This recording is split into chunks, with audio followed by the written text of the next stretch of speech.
Alors nous sommes mardi, on est le 10 Sivan et nous sommes arrivés d'Af Pehet de Shabbat, Pehet. On était donc à la 16e ligne, 2 points, donc Pehet de Shabbat. On est encore dans la Gada concernant le Matan Torah, donc c'est marqué dans la paracha de Yitro, Vaïtiasevu betartit hahar. Donc il s'est maintenu debout en dessous de la montagne. Alors il dit Amar Rabbi Avdimi Barhama Barhassa. Rav Dimi il explique pourquoi il y a marqué betartit hahar. Normalement ils n'étaient pas en dessous de la montagne, ils étaient devant. Mais la Med, de là on apprend, il dit Shekafar Kadosh Baruch Hu alem tahal kagigit. De là on apprend qu'Hachem il a soulevé la montagne de Sinaï comme une sorte de bassine. Il a retourné en dessous, donc au-dessus de la tête des Bnei Israël. Le Amal Lahem il leur a dit Im atem mekablim haTorah mutav vim laav sham teheh kevoratchem. C'est-à-dire en fait Hachem les a menacés. Il leur a dit si vous acceptez la Torah, eh bien c'est bon. Sinon, ben, vous êtes enterrés en dessous de cette montagne. Amar Rabbi Abba Yaakov mekan moda'a rabba leoraita. Il vient Rabbi Abba Yaakov et dit de là on apprend que moda'a rabba leoraita. Ça veut dire nous avons un argument. Si Hachem est venu juger, pourquoi ne pas avoir respecté la Torah? Ben on peut lui dire voilà écoute tu nous as menacé, ben on a sur la menace on n'est pas obligé de faire. C'est ce que dit donc au début. Seulement Amar Rava, il vient Rava. Certains disent c'est Rabba il dit comme ça. Afal pichen hadur kebeluha bimei Hashverosh. Et malgré tout, les Bnei Israël ont accepté la Torah volontairement, ne plus sous la menace comme au Mont Sinaï. Ils l'ont accepté volontairement, bimei Hashverosh, à l'époque du roi Hashverosh, quand il y a eu le grand Nes, donc de miracle de Purim. Les Bnei Israël, ils ont donc accepté la Torah de façon volontaire et donc totalement intentionnelle. Comme le passage qui dit d'ailleurs d'Echtiv, Chiyemo ve'kebelu ha'yehudim. Comme c'est marqué là-bas dans Megillat Esther, Chiyemo ve'kebelu ha'yehudim alhem ha'azaram, etc. Et la Gemara dit, Chiyemo ma'ashekebelu kevar. Pourquoi il y a marqué Chiyemo ve'kebelu? Ils ont établi, ils ont reçu. Il dit non, en fait, ils ont établi ce qu'ils ont déjà reçu auparavant. Ce qui était auparavant sur la menace, c'est devenu donc avec une acceptation de plein gré. Amar Hizkiya, il vient Hizkiya dit Maïdirtiv, c'est quoi le passage qui dit dans Télim, c'est marqué Mishamayim hishmarta din, eres yare'a v'shakata. Donc c'est traduit littéralement du ciel tu as fait entendre le din, la terre a eu peur et elle s'est tue. Alors qu'est-ce que ça veut dire? Il dit Im yare'a lama shakata. Vim shakata lama yare'a. Si la terre elle a eu peur, pourquoi ensuite elle s'est tue, elle s'est calmée? Et si elle s'est calmée, pourquoi elle a eu peur? Et là, la Gemara dit, au début, la terre, elle a eu peur. Et c'est ensuite qu'elle s'est calmée. Pourquoi elle a eu peur? Pourquoi elle a eu peur, la terre? Comme il a expliqué le Rish Lakish. Rish Lakish a dit,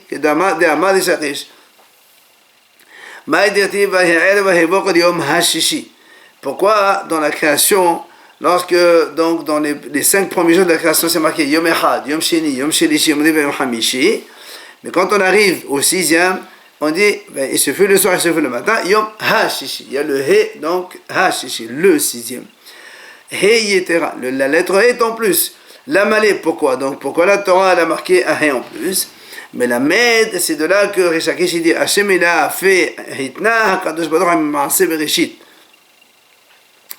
Hachem il a fait donc une sorte de tnaï, de condition avec l'œuvre de la création. Amal Lahem il leur a dit Im Yisrael mekabelim haTorah atem mitqayimin ve'im la vanem hazet vohu. Donc Hachem il a dit, c'est pour ça marqué, il se fait le soir et le matin, le jour, le 6e. Ça veut dire qu'Hachem il a dit à la création, si au fameux 6e jour, c'est-à-dire le 6 Sivan, les Bnei Israël vont accepter la Torah, donc c'est pour cette raison que vous êtes là. Autrement, c'est pas la peine, votre donc existence ne sert à rien. Hachem va les donc transformer en tohu bohu, donc néant. C'est pour ça que la Torah, que le passage qui dit, la terre elle a eu peur, parce qu'au début elle a eu peur que les Bnei Israël n'acceptent pas la Torah et elle va être réduite à néant. Mais ensuite, quand les Bnei Israël ils ont accepté la Torah, alors Veshachata, donc elle s'est calmée, la terre elle était contente.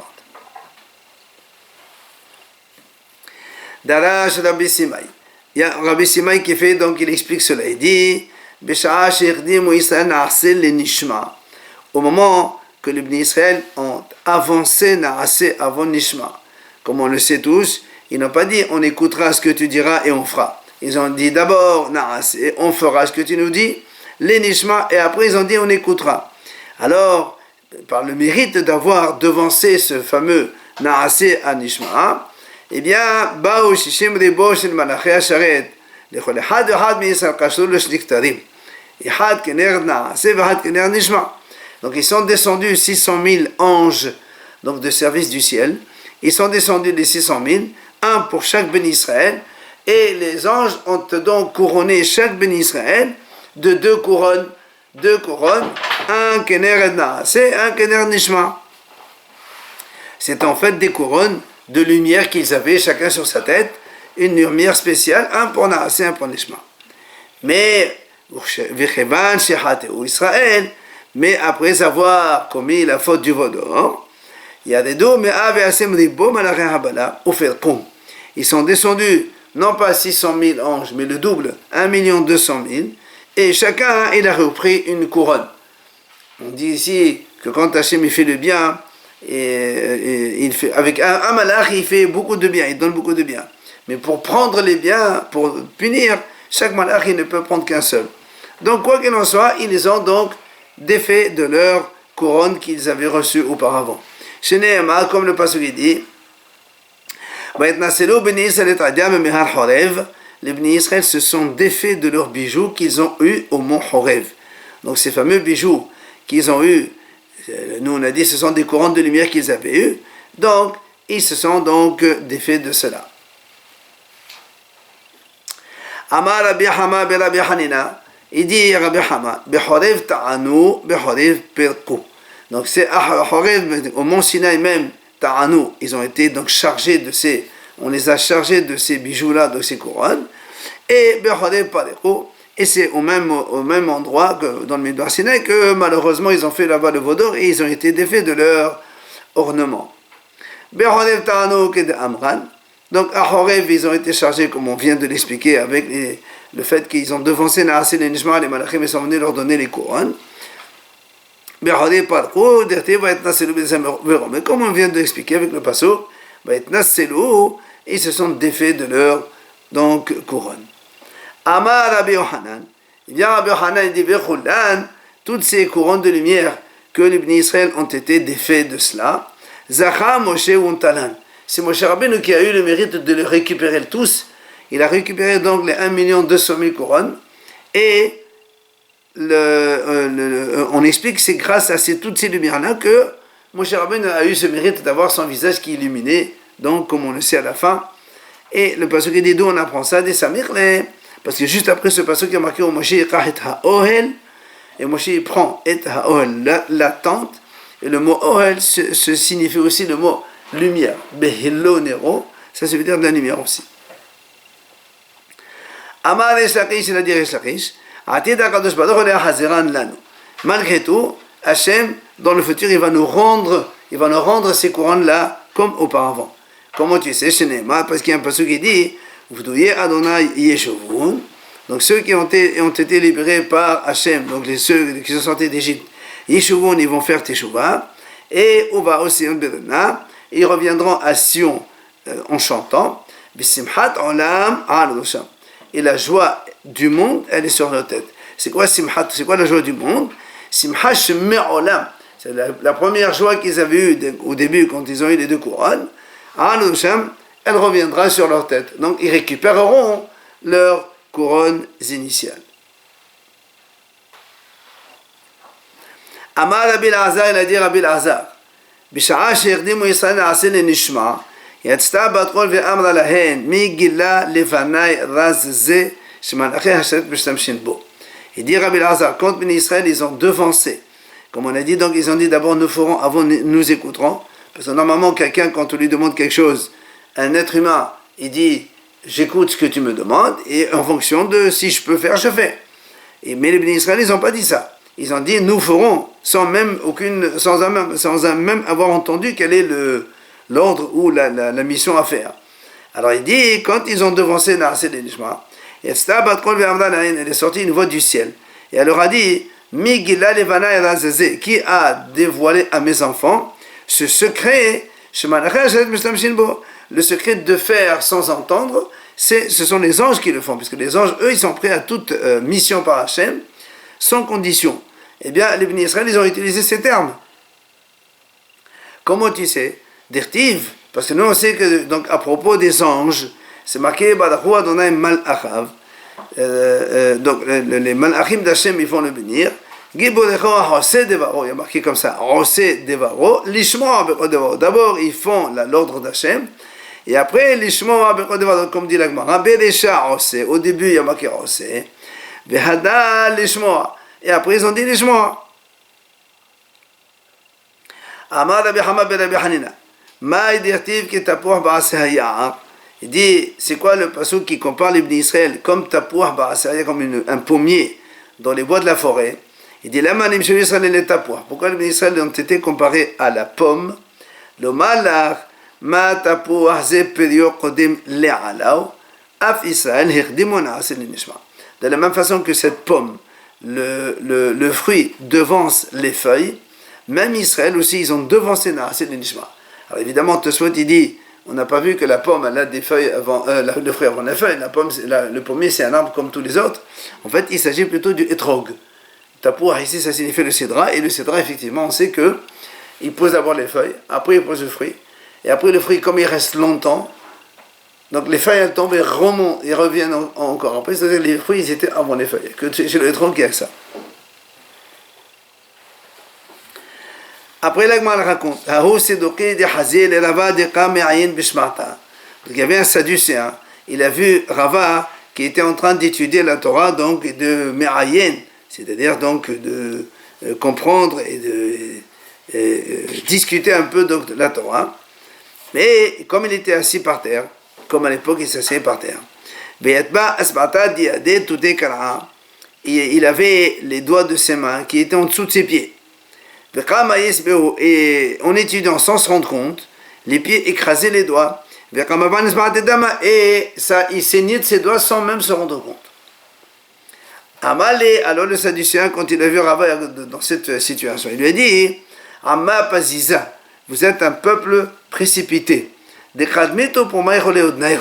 Vous avez devancé votre bouche avant vos oreilles. C'est-à-dire, vous avez dit, nous ferons, donc vous avez parlé avant même d'entendre quels sont les ordres d'Hachem Barach. Vous êtes encore dans votre précipitation.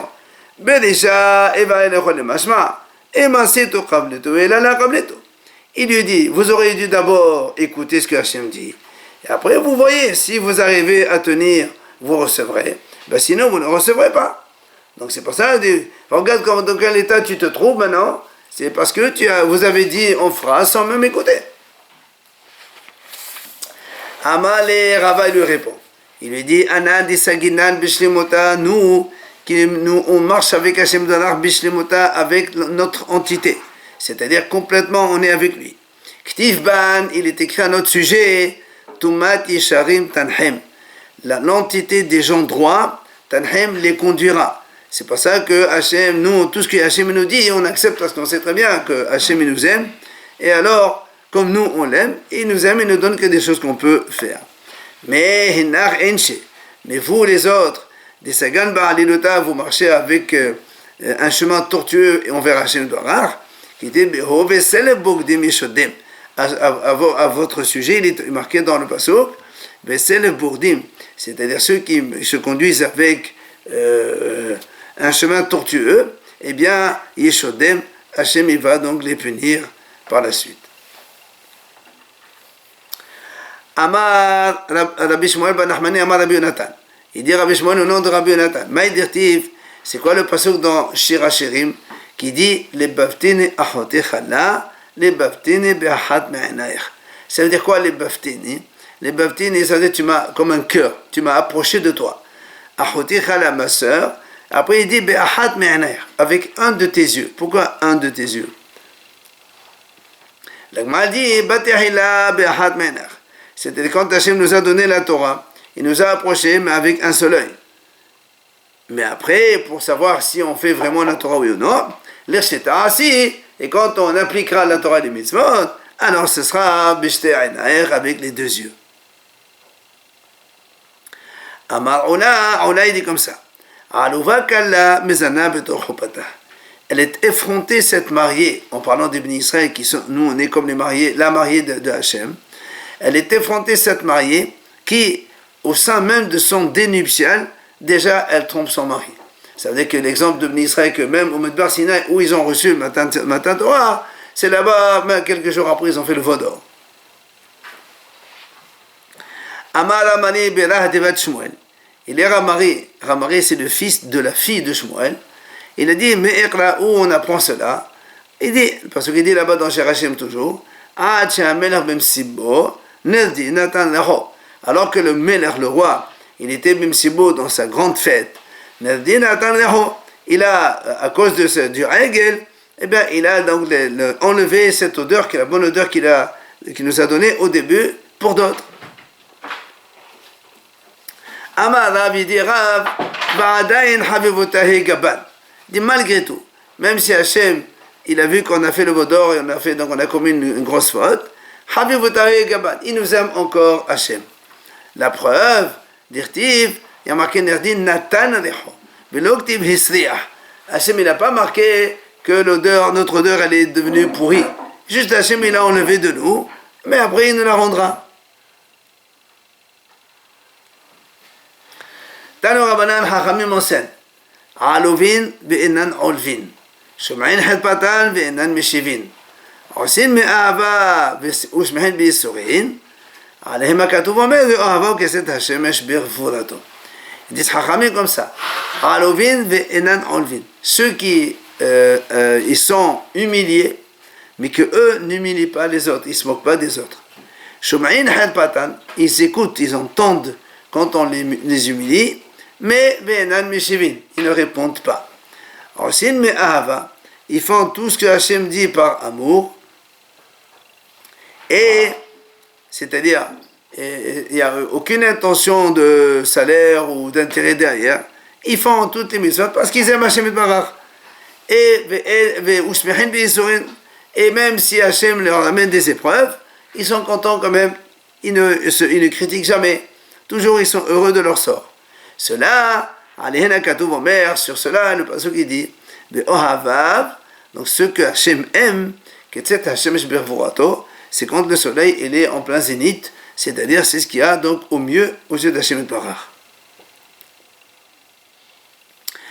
Amar Rabbi Yohanan, il a dit Rabbi Yohanan. Maï dirtiv, c'est quoi le pasuk qui dit Adonai yiten omer ham vaserot savarav. Donc ça c'est dans Tehillim. Le pasuk il dit Hachem il donne une parole ham vaserot savarav qui va annoncer donc beaucoup d'armées. Et qu'est-ce que ça veut dire ça? Il dit Kol debour vedebour she'asam epei gvura. Toute parole qui est sortie de la bouche d'Hachem et Barach, elle se divisait en 70 langues, c'est-à-dire elle était compréhensible par toutes les langues, toutes les nations qui étaient à cette époque.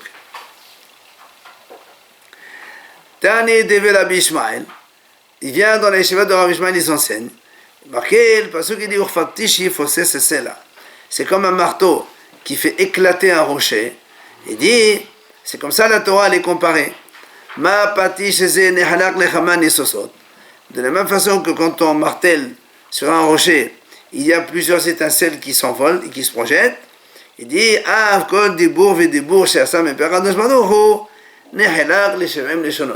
même toute parole qui est sortie de la bouche d'Hachem, elle s'est aussi divisée en 70 langues, comme on vient de dire, les 70 langues donc de l'époque. Amar Rav Hananel Bar Papa.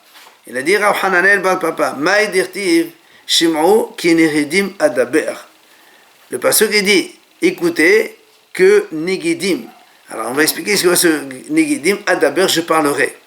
Alors ça veut dire quoi negidim? Il dit, en principe le mot nagid c'est un chef.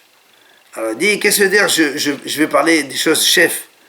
Lama nemshelo divrei Torah ki nagid. Il dit, pourquoi les paroles de Torah, on les a comparées à un chef, un dirigeant? Le malach, c'est pour te dire, Ma naridze yesh bo lehamit ulachayot. De la même façon qu'un chef, un dirigeant, il a le pouvoir de tuer et de faire vivre. Comme un roi de l'époque, il pouvait tuer comme il veut, il faisait ce qu'il voulait. Il dit, Av devre Torah, même les parents de Torah, yesh bam lehamit ulachayot. Même les parents de Torah aussi, il y a de quoi faire vivre et de quoi faire tuer aussi. C'est ce que dit Rava Haïno de Amarava. C'est ce que dit Rava, il dit comme ça. Lama imenimba sama de haye. Ceux qui vont avec la Torah, avec leur droite, c'est-à-dire ils mettent toute leur force, puisque la droite c'est la force, le bras droit, pour les droitiers c'est la force d'un homme, avec la gauche il ne peut pas beaucoup faire des choses. Donc ceux qui vont la Torah avec toute leur force, ils mettent toute leur ferveur dedans pour tout connaître et comprendre, sama de haye. Pour eux la Torah c'est le remède de la vie. Par contre la masse milim, mais ceux qui étudient donc la Torah avec comme ça, comme un bras gauche, faiblement, sans vraiment un grand intérêt, sans mettre de la ferveur, ça m'a des motas. C'est comme un poison qui peut être mortel. D'abord, Agman ramène une deuxième explication pourquoi il y a marqué Negidim. Il dit Kol dibur v'dibur shasam koshrim lo shne ktarim. C'est-à-dire que pour te dire que chaque parole qui sortait donc de la bouche d'Hachem dans les 10 commandements, eh bien, koshrim lo, negidim c'est marqué chef. Or chef, un chef il est couronné, donc on lui met comme c'est marqué negidim au pluriel, ce qu'on a dit tout à l'heure, que les malachim venaient mettre 2 couronnes au-dessus de la tête des Bnei Israël. Amar Rabbi Yoshua ben Levi, il a dit Rabbi Yoshua ben Levi, Maï dirtiv tzeror hamor dodili ben shaddai yalin. Il dit tzeror hamor. Donc le tzeror hamor c'est un sachet dans lequel on met des parfums, donc des encens. Dodili, mon bien-aimé à moi, ben shaddai yalin. Entre mes seins, il restera, il passera la nuit. Qu'est-ce que c'est que ce passage là qu'on voit dans Shir HaShirim? Il dit comme ça. Amra knesset Israël lefnei HaKadosh Baruch Hu. On dit que l'assemblée d'Israël, c'est elle qui parle avec Hachem. Elle lui dit, Ribono shel olam. Donc on s'adresse à Hachem, on lui dit maître du monde. Le mot tzeror hamor, afal pi shemetzer ou memer le dodi. C'est-à-dire, même si, à cause de nos fautes, et notamment la faute du Vaudor, Hachem nous a fait du mal. Metzer, donc quelqu'un il fait du mal à l'autre, memer, il lui rend la vie amère. Malgré tout ça, Dodi ben Shaddai Yalin. Malgré tout, Dodi, donc mon bien-aimé, c'est-à-dire Hachem, il réside entre mes seins. Et ça veut dire qu'en fait, il veut dire par là que malgré tout, que les ministres ont fait le Vaudor et Hachem était en colère, au final, quelques jours après, donc 80 jours plus tard, Moshe Rabbeinu est venu dire aux ministres de construire le Mishkan, et comme on le sait, dans le Mishkan, le premier, donc le Mishkan qui a été construit, entre le Kodesh HaKodashim et entre le Kodesh, il y avait un rideau. Et si vous vous rappelez, le Aaron HaKodesh, il avait 2 poutres pour le transporter, et les 2 poutres, elles faisaient saillir dans le rideau, ce qui fait que celui qui voit le rideau de l'extérieur, il voit comme 2 pointes de seins, 2 mamelons. C'est ça, on dit Ben Shaddai Yalin, Hachem entre mes seins, il résidera. Donc c'est pas entrer, même si Hachem, il nous fait des épreuves, tout cela, et bien malgré tout, il a quand même daigné venir résider parmi nous. Après, la Gemara ramène toujours Eshkol HaKofer Dodili Bechame Ain Gedi. C'est quoi ce pasuk Eshkol HaKofer qu'on dit dans Shir HaShirim Dodili Bechame Ain Gedi. Alors il dit Eshkol, ça veut dire Mish HaKol Shelo. Donc en désignant Hachem, celui que tout lui appartient. HaKofer Mechaper, ça veut dire qu'il nous pardonne. Quoi? Mechaper Al Avon Gedi. C'est donc sur le péché de l'agneau. L'agneau, ça représente le Vaudor, qui a été comme une Avodazara. Chez Karamtili. Karamti, normalement, karmé, c'est une vigne. Ici, le mot karamti, ça veut dire rassembler. On m'a dit, Maï mashma dehai kalmé le shanam de marneshu. Qui t'a dit que le mot karmé, ici, ça veut dire ramasser. C'est-à-dire que donc, on a ramassé pour faire donc le Vaudor. Il dit, on voit, c'est marqué dans un enseignement de Haramim. Il dit à Mosot Abeded Abraham Kiddit, la Mishnah dit comme ça, qui c'est chez Kovesh, chez Kodmim, ala Takelim. Il dit, le mot Kormim ici, ça veut dire, ça signifie rassembler, ramasser. Comment? On dit là-bas, quand les laveurs, ils lavaient les vêtements, ils les mettaient sur une planche de bois, il y avait plein de trous, ils mettaient les encens en bas, et après les encens, ça parfumait les vêtements. Donc en fait, c'est Kormim, c'est on rassemblait plusieurs vêtements dessus. C'est de là que ça vient, karmé, rassembler.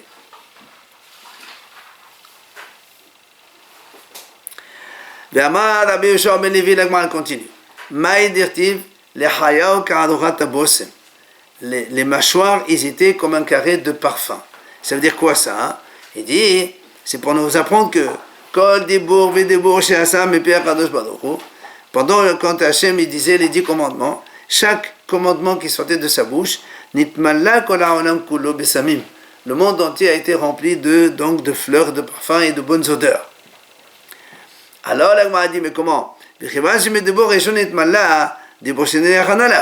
Si tu me dis que depuis le premier commandement, tout le monde était rempli de fleurs et de bonnes odeurs, et après le deuxième commandement, où il va remplir? C'est tout rempli déjà. Où il est parti? Alors il dit,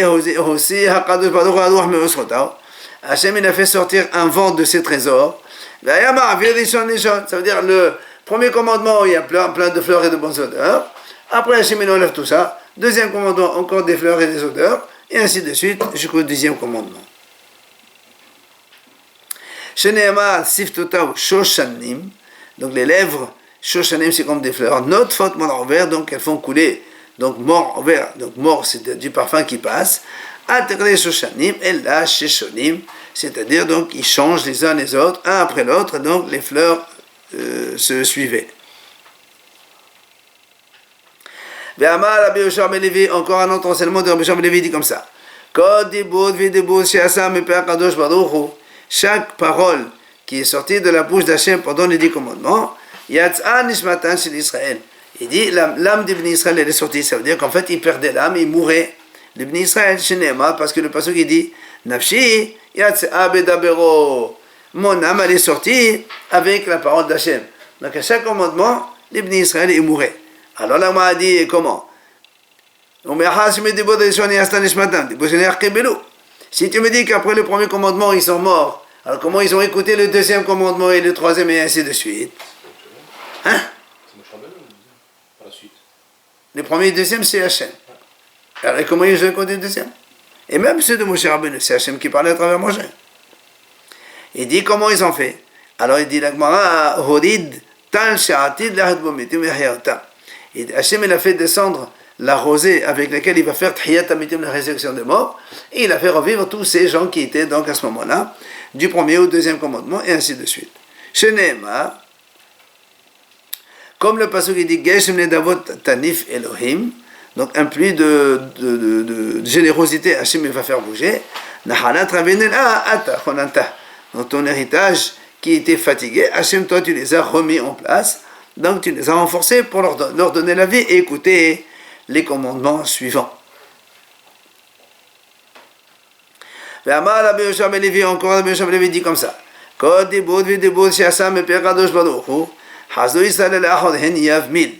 Il dit, à chaque commandement que Hachem prononçait, les Bnei Israël, ils ont reculé de 12 km. Puisque le camp d'Israël lui-même faisait 12 km, ça veut dire qu'il faisait vraiment complètement, ils se détachaient complètement de leur camp. Mais après, comment ils écoutaient les suites? Après venaient les anges, et comme un petit bébé qu'on prend pour marcher un petit peu, ils les ramenaient doucement à leur état initial pour continuer à écouter la suite. Comme le passage de Shene'emar, Malchet Tsevaot Idudun, ça c'est dans le psaume de Shavuot Samachet. Donc tu vois, Malchet Tsevaot, les anges, ils font marcher les Bnei Israël pour les ramener et les approcher d'Hachem pour écouter la suite des 10 commandements. Ve'amar Rabbi Yoshua ben Levi, encore un autre enseignement de Rabbi Yoshua ben Levi, Besha'a sha'ala Moshe lamarom. Quand Moshe Rabbeinu est monté au ciel pour prendre l'étape de la loi. Les anges, ils ont dit à Hachem, qu'est-ce qui fait cet être humain parmi nous? Amalahem, Hachem leur a dit, les Kabel Torah, il est venu pour recevoir la Torah. Amno les Fana, ils ont dit les anges à Hachem, Hamouda Genuza Shiknuza Lechat Teshar Meot Teshvem Abba Adodot Kodem Shenvra Olam Atama Veresh Etena Basavadom. Ils lui ont dit comment? Tiens, un trésor extraordinaire qui est caché ici depuis 974 générations, avant que le monde ne fût créé. Parce qu'Hachem voulait donner un temps au début après 1000 générations. Il a vu que le monde ne peut pas tenir, Après la 26e, il a déjà donc décidé de la donner, c'est la 26e génération donc de Moshe Rabbeinu. Alors il dit, tu vas la donner maintenant à des êtres humains. Ma enosh qui était zkerenu, ven adam qui était près de nous. Qui est cet homme pour que tu te souviennes de lui, et cet être humain pour que tu essaies de lui donner ce que tu veux. Adonai Adonenu, ma dis shomcha bechol ha'aretz, asher tenaotra ala shamayim. Toi le maître, donc Seigneur du monde, eh bien laisse ta splendeur dans le ciel, comme quoi il vaut mieux laisser la Torah ici chez nous. Alors, Amalo Akadosh Baruch Hu le Moshe. Du coup, Hachem il dit à Moshe Rabbeinu et lui dit, Hazir lehem tshuva. Donne-leur une réponse, Moshe. Amal lefanav. Alors Moshe il répond à Hachem, lui dit, Ribono shel olam mitardei anishim yesavnu behava shebefihem. Moshe Rabbeinu il dit à Hachem, j'ai peur, si je leur réponds, ils vont me brûler avec le souffle de leur bouche, puisque les malachim c'est du feu. Et Moshe Rabbeinu c'est un être humain. Amalo, alors Hachem lui dit à Moshe, Ehoz bechesek vodi vahazor lehen tshuva. Il a dit, attrape le trône de ma splendeur, donc mon trône, et réponds-leur et tu n'as pas peur. Ce n'est Emar, mais Ahez penekish c'est pas chez Alav Anano. Le passage il dit, mais Ahez penekish qui c'est, donc quand il a attrapé le trône d'Hachem, par chez Alav Anano, et il explique, il dit comme ça, Amar ben Nachum, Melamed, Sheperash Shaddai Meziv Shchenato Anano Alav. Donc Hachem il a mis la Shechina sur Moshe Rabbeinu pour le protéger contre donc ces malachim. Alors voilà maintenant Moshe Rabbeinu qui a eu la protection d'Hachem, il va répondre aux malachim. Amal Efanav il a dit Moshe Rabbeinu, Ribono shel olam, Torah she'ata noten li maktiv ba. La Torah que tu vas me donner, qu'est-ce qui est marqué dedans? Premier commandement, Anochi Adonai Elohecha, Asher hosetecha me'eretz Misraim. Je suis l'Éternel ton Dieu qui t'a fait sortir d'Égypte. Amal lahen. Alors Moshe il dit aux anges, les Misraim yeradetem, les pharaons t'abadetem. Est-ce que vous étiez en Égypte? Est-ce que vous avez été esclave à Paro? Torah la matelachem. Qu'est-ce que vous voulez avec cette Torah? La Torah ne parle pas de vous. Chouv maktiba. Encore une fois, un autre argument, il rajoute Moshe Rabbeinu. Il leur dit aux anges, c'est marqué dans les 10 commandements. Deuxième commandement. Lo yeye elecha Elohim acherim. Tu n'auras pas d'autre Dieu. Alors Moshe dit aux anges, Ben amim atim shloim she'ovdim avodat kochavi gilulim. Est-ce que vous êtes avec des nations qui font l'avodat zara pour qu'Hachem vous dit de ne pas avoir d'autre Dieu? C'est pas pour vous ça. Shuv maktib, encore une autre réplique de Moshe Rabbeinu. Il leur dit, troisième commandement, quatrième plutôt. Zachor et Yom Shabbat de Kadesho. Il y a marqué, souviens-toi donc pour sanctifier le Shabbat. Est-ce que vous travaillez dans la semaine pour avoir besoin de vous reposer le Shabbat?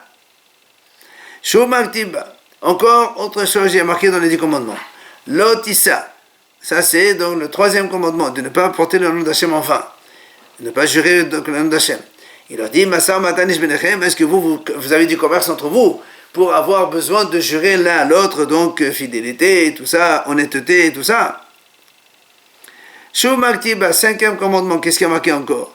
Kabed et avira et emecha, avra em yeshlachem. Il y a marqué honore ton père et ta mère. Est-ce que vous avez des pères et des mères? Shuv Maktiba, encore un autre, les autres commandements. Il y a marqué lotir sar, lotin av, lotir nov. Tu ne tueras point, tu ne commettras pas d'adultère, tu ne voleras pas. Est-ce que est-ce que vous avez la jalousie entre vous pour venir à ce genre de choses? Ou bien ou bien est-ce que vous avez les Yetzara qui va vous amener à ce genre de faute? Miyad, immédiatement, les malachim, ils ont donc dit d'accord à Hachem qu'il va donner la Torah aux êtres humains.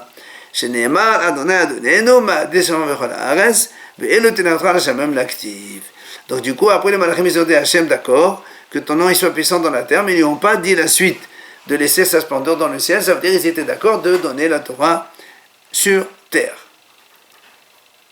Miyad, Agma dit immédiatement. Il dit, chaque ange, il est devenu l'ami de Moshe Rabbeinu, et chacun a fait un cadeau à Moshe Rabbeinu. Chaque ange, il a fait un cadeau à Moshe Rabbeinu. Comment tu sais? Ce n'est pas, là aussi dans le Télim Samachet de Shavuot, le passage qui dit, Alita lamarom shavita shevi. Tu es monté au ciel, en parlant de Moshe Rabbeinu. Shavita shevi, tu as capturé quelque chose, donc il a pris la Torah. La karta matanot ba'adam. Et tu as pris des cadeaux ba'adam. C'est quoi ba'adam? B'sachar shechlaoucha adam. La karta matanot. Il dit parce que comme tu as été Adam, un être humain, que tu as réussi à prendre la Torah, les malachim, ils t'ont donné des cadeaux. Et la Gemara termine, Af malach hamavet masalo davar. Et même l'ange de la mort, il a fait un cadeau à Moshe Rabbeinu. C'est quoi le cadeau qu'il lui a donné Moshe Rabbeinu? Le malach à Moshe Rabbeinu. C'est Neymar. ויתן את הכתוב לתורה כפר על העם, ואומר, ויעמוד בין המתים ובין החיים, ותעשה המגפה שמכה. Il dit, quand tu as eu une épidémie par un Aram Israël, Moshe a dit à Aaron, prends vite les Ktoret, et tu vas donc parmi le peuple, et ça va leur pardonner. Effectivement, il y a marqué, Aaron, il a pris les Ktoret, il s'est tenu entre les morts et les vivants, et la Magifa s'est arrêtée. Alors il dit, comment Moshe Rabbeinu savait que la Magifa s'arrête avec les encens? Et l'Avdé Amal, mais Abayada, si ce n'est pas que l'ange de la mort, il lui a dit ça, et comment il savait Moshe Rabbeinu? Donc l'ange de la mort, il lui a donné aussi un secret à Moshe Rabbeinu, comment ne pas avoir la mort. Il lui a dévoilé son secret pour ne pas donc avoir la mort, et c'est ce que l'Agma a dit en conclusion. C'est son cadeau, ça.